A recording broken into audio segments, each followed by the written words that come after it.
السلام علیکم، میرا نام ہے ذیشان عثمانی۔ آج ہم بات کریں گے ایک بڑے مشکل ٹاپک کے اوپر۔ ٹاپک ہے جب فیملی ذلیل کرے تو آدمی کیا کرے۔ ہمارے بہت سارے نوجوان بچوں کو شکایت ہوتی ہے کہ سب سے زیادہ ہم ذلیل اپنی فیملی کے ہاتھوں ہو رہے ہوتے ہیں، ہماری فیملی ہمیں تنگ کر رہی ہوتی ہے۔ ماں باپ مسلسل کہہ رہے ہوتے ہیں کہ اٹھو، باہر جاؤ، کوئی کام کرو، کیا زمین پہ بوجھ بنے ہوئے ہو، کچھ نہیں کرتے، پڑے رہتے ہو۔ شوہر گھر میں آتا ہے تو وہ گالیاں دیتا ہے، تنگ کرتا رہتا ہے۔ بہن بھائی تنگ کرتے ہیں، کوئی اور رشتہ دار ہے، چاچا ماما تنگ کرتے ہیں، ساس سسر تنگ کرتے ہیں، اور ہمارا اپنے گھر میں رہنا اجیرن ہو گیا ہے۔ تو کیا کیا جائے؟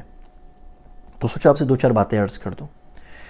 پہلی بات، ان ٹاکسک ریلیشن شپ اور انوائرمنٹ میں آپ آگے نہیں بڑھ سکتے۔ آپ گھر میں ایک پودا رکھ دیں اور اس کو پانی نہیں دیں، اس کو دھوپ نہ لگے تو کتنے دن تک بیچارہ سروائیو کرے گا؟ ایک نہ ایک دن اس نے مرجھائی جانا ہے، تو آپ بھی مرجھا جائیں گے۔ شاعر کہتا ہے، نہ ملا کر اداس لوگوں سے، نہ ملا کر اداس لوگوں سے، حسن تیرا بکھر نہ جائے کہیں۔ تو اپنی جاذبیت آپ کھو دیتے ہیں ایسی ٹاکسک انوائرمنٹ میں رہ کر۔ تو اس سے باہر نکلنے کے لیے کیا طریقہ ہو، ہم کس طرح باہر نکلیں؟ پہلا کام تو یہ کریں کہ اپنی ذات کے ساتھ کچھ اصول بنا لیجئے اور ان اصولوں کے اوپر کوئی کمپرومائز نہ کریں۔ آپ کی ذات کا آپ کے اوپر حق ہے، آپ کے جسم کا بھی آپ کے اوپر حق ہے نا۔ کھلاتے ہیں اپنے آپ کو، سردی گرمی سے بچاتے ہیں، پاکی ناپاکی کا خیال رکھتے ہیں، اپنے آپ کی پرسنل ہائیجین کا خیال رکھتے ہیں۔ اسی طریقے سے آپ کے اوپر بنتا ہے کہ آپ اپنی روح کا بھی خیال رکھیں۔ آپ کبھی گالی نہ سنیں۔ کوئی شخص آپ کو گالی دے، آپ بولیں جی آپ مار لیں، جو کرنا ہے کریں، یہ گالی مت دیجیے، مجھ سے برداشت نہیں ہوتی۔ کبھی دھمکی برداشت نہ کریں۔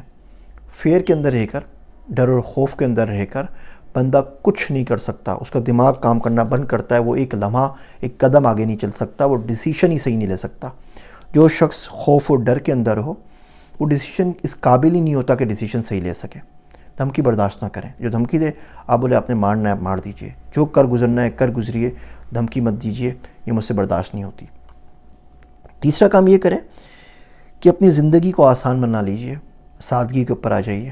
بہت سے لوگ بولتے ہیں ہمارے لیے گھر چھوڑ کے نکلنا، کہیں جانا مشکل ہے، ناممکن ہے، کیونکہ تمام تر سہولتیں اور عیاشیاں جو گھر میں مل رہی ہیں وہ باہر نہیں ملیں گی۔ تو ٹھیک ہے، پھر بیٹھے رہیے آرام سے، ہوتے رہیے ذلیل۔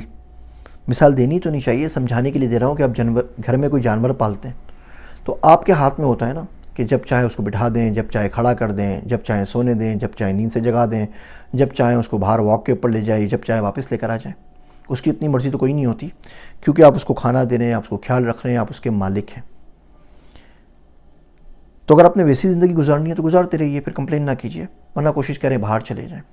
ہاسٹل کے اندر 8-10 ہزار میں کمرہ مل جاتا ہے، 10-12 ہزار روپے میں آپ کھانا کر سکتے ہیں مہینے بھر کا۔ اگر آپ جوان ہونے کے باوجود 20-25 ہزار روپے اپنے لیے نہیں کما سکتے تو مسئلے کی بات ہے۔ تو ایسا کریں، ان کے لیے اسکلز حاصل کریں جن کی مدد سے آپ 20-25 ہزار روپے مہینے کی کما سکیں، تاکہ اکیلے جا کے رہ سکیں۔ ہلکے ہلکے تمام چیزیں ٹھیک ہو جاتی ہیں۔ زندگی کے اندر سادگی لے کر آئیں۔ اگر آپ اکیلے آدمی اور آپ کا اپنا ہی خرچہ 3 لاکھ روپے اور جاب آپ کو 25 ہزار کی ملتی ہے، پھر پوری زندگی بیٹھ کے آرام سے گھر میں سنتے رہیے، پھر آپ کو باہر جانے کی ضرورت نہیں ہے، بیکاز آپ باہر جا ہی نہیں سکتے۔ یہ سادگی جو ہے، سادگی سے رہنا، اپنے مینز کے اندر رہنا بہت کام کی چیز ہے۔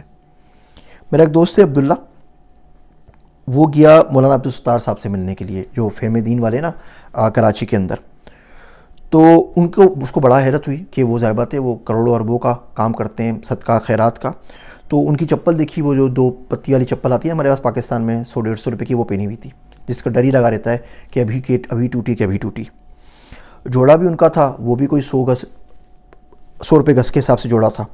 بات وہ پروجیکٹس کی کر رہے تھے، انٹلیکٹ اسکول کی اور بیت السلام کی اور فلسطین کے خیموں کی اور ترکی کے خیموں کی۔ تو کہنے لگا کہ مجھے لگا ایسا ذیشان بھائی کہ مولوی صاحب کا دماغ چل گیا ہے۔ اور اب کی اپنی حالت تو دیکھو، 200 روپے کی چپل ہے، پورا سوٹ ہے جس کی کاسٹ 500 روپے بھی نہیں ہے، اور باتیں کتنی بڑی بڑی کر رہے ہیں۔ پھر جب ان کے ساتھ کچھ ٹائم گزارا، پتہ چلا وہ گھر میں بھی اسی طریقے سے 15-20 ہزار روپے دیتے ہیں، جس میں ان کا گھر کا گزارا ہو جاتا ہے۔ خیر، وہ تمام چیزیں سوچ رہا تھا کہ کس طریقے سے۔ تو ان سے ملنے کے لیے گیا تو ان کو کسی ٹیکسٹائل مل سے دعوت آئی ہوئی تھی بیان کرنے کی۔ تو وہ سوچنے لگا کہ یار یہ جائیں گے یہاں پہ، مولوی صاحب پتہ نہیں کتنے پیسے کمائیں گے، کیا کریں گے۔ خیر، دل میں باتیں آتی رہتی ہیں۔ مولوی صاحب نے بھی کیا کیا، اتفاق ہوا، اس کو بولا عبداللہ تو میرے ساتھ چلو۔ وہ چلے گئے وہاں پر، لمبا چوڑا بیان ہوا، وہ سنتا رہا، بیان بڑا اچھا ہوا۔ بیان کے بعد کھانا تھا بڑا اچھا، تو اس نے بولا آج تو اچھا کھانا ملے گا، آرام سے کھانا کھاتا ہوں۔ مولوی صاحب نے بولا چلو واپس، کوئی کھانا نہیں، ہمیں آگے جانا ہے، کچھ اور کام کرنا ہے۔ وہ بے دلی سے اٹھا، جاتے جاتے وہ ٹیکسٹائل مل والوں نے بڑا سارا گفٹ باکس تھا، وہ بنا کے مولوی صاحب کو دے دیا۔ مولانا عبدالستار صاحب نے پورے کا پورا ڈبہ اٹھا کے عبداللہ کو دے دیا، کھول کے بھی نہیں دیکھا اس کے اندر ہے کیا۔ اسے بڑی پشیمانی ہوئی کہ کیا کیا سوچ کے جا رہا تھا اور ہوا کیا۔ پیسہ اس شخص کے ہاتھ میں آیا، دل میں نہیں آیا، دماغ میں نہیں آیا۔ اسے بڑی آسانی رہتی ہے۔